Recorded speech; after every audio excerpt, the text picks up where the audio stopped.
আমাদের প্রাণের ঢাকা শহর দেশের রাজধানী এবং সকল কাজের কেন্দ্রবিন্দু এখানেই। কোটি মানুষের এই শহরে প্রতিদিন আমরা কর্মক্ষেত্রে বা যে কোনো গন্তব্যে পৌঁছানোর জন্য হুড়োহুড়ি ধাক্কাধাক্কি করে বাসে উঠি। যাতায়াতের একমাত্র বাহন এই বাস, নেই সাবওয়ে, মেট্রো বা ট্রাম্প। পোহাতে হয় অস্বাভাবিক ভোগান্তি, সাথে দুর্বিষহ জ্যাম তো আছেই। ঢাকাবাসীর এই অসহনীয় দুর্ভোগ লাঘবের জন্য ঢাকা উত্তরের মেয়র জনাব আনিসুল হক বছর ধরে ওনার প্রচেষ্টা চালাচ্ছেন।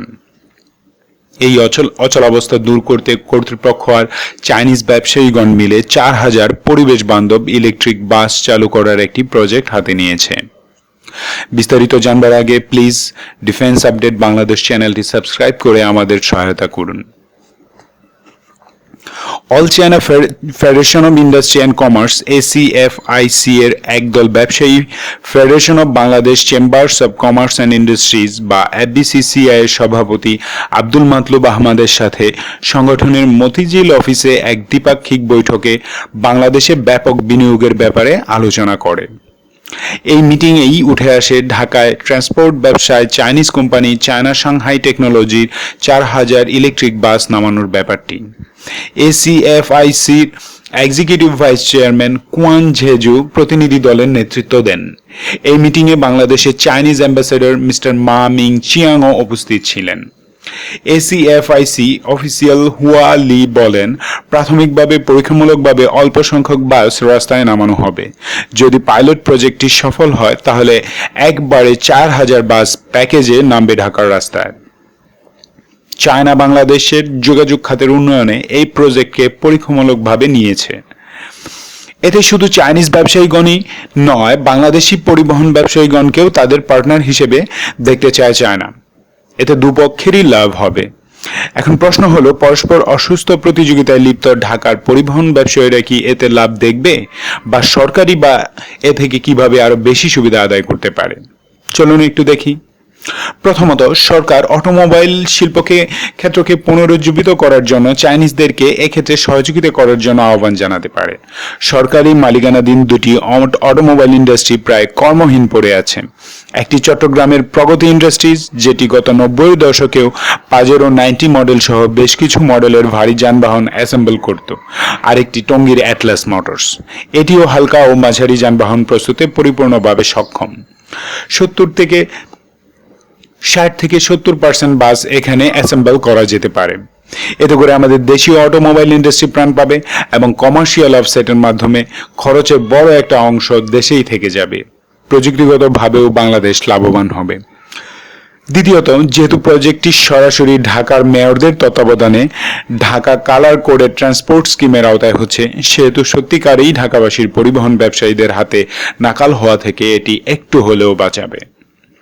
তৃতীয়ত, এই প্রজেক্ট যদি সফলতার সাথে পরিচালনা করা যায় এবং পরিবহন ব্যবসায়ীদের মাফিয়া টাইপের দৌরাত্ম্য কমানো যায়, তাহলে ঢাকার দুর্বিষহ জ্যাম অনেকখানি কমে যাবে এবং নগরবাসীর কর্মঘণ্টা বাঁচবে। আমরা জানি কর্মঘণ্টা খুবই গুরুত্বপূর্ণ একটি বিষয় একজন মানুষের জীবনে।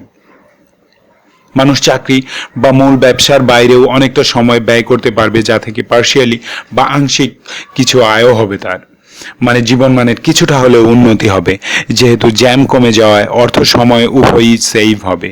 উপরন্তু বাড়তি আয়ের পথও খুলবে। চতুর্থত, আমাদের ঢাকার অন্যতম বদনাম জ্যাম এবং কালো ধোঁয়া, ধুলোবালি ইত্যাদি। আমি ব্যক্তিগতভাবে আমার বিদেশি বন্ধুবান্ধব বা কলিগদের কাছ থেকে এই অভিযোগটাই শুনি। ঢাকার ট্রাফিক আর ক্ষতিকর ধোঁয়া ছাড়া নাকি এই শহর অনেক মায়াবী। এটা ওদের ভাষ্য।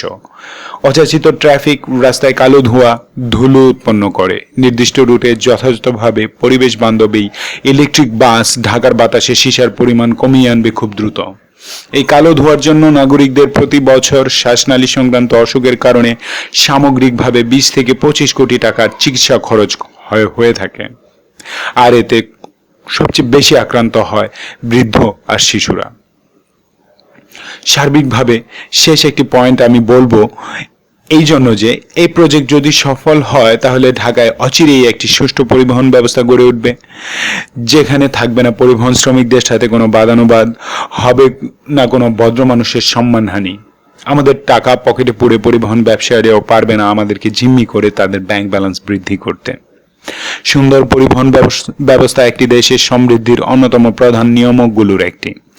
এতে যেমন স্থানীয় বিনিয়োগ বাড়ে, তেমনি বৈদেশিক বিনিয়োগও বেড়ে যায় ব্যাপক হারে। সুস্থ যোগাযোগ ব্যবস্থায় নাগরিক জীবনও হয় শান্তিময়। সর্বশেষে আরেকটি কথা, ডিফেন্স আপডেট বাংলাদেশ চ্যানেলটি কোনো সরকারি প্রতিষ্ঠান বা সংগঠনের সাথে সংশ্লিষ্ট কোনো ব্যক্তির দ্বারা পরিচালিত নয়। দেশের জন্য যা ভালো, কল্যাণকর তা এখানে বলা হয়। দেশপ্রেমের গভীর থেকে সুষ্ঠুভাবে চিন্তা করে মতামত দেই আমরা। কোনো রাজনৈতিক মতাদর্শের ঊর্ধ্বে থেকে আমরা কথা বলি। তাই অনুরোধ থাকবে আপনাদের, রাজনৈতিক মতাদর্শ থাকতেই পারে, এটাই স্বাভাবিক, কিন্তু আমাদের প্রিয় সাবস্ক্রাইবার্স এবং দর্শকবৃন্দ দেশকে ভালোবাসুন, আমাদেরকে ভুল বুঝবেন না। দেশকে ভালোবাসলেই দেখবেন কোন কাজটি করলে এই দেশ আপনার জন্য, আমার জন্য, জাপান, মালয়েশিয়া, সিঙ্গাপুর, এমনকি যে কোনো ইউরোপিয়ান দেশের চেয়ে সমৃদ্ধ হয়ে উঠবে। আমরা ওদের থেকে 1000 বছরের পুরনো সভ্যতা। আমাদের এই অহংকারকে পুনরুজ্জীবিত করুন। বাংলাদেশ জিন্দাবাদ।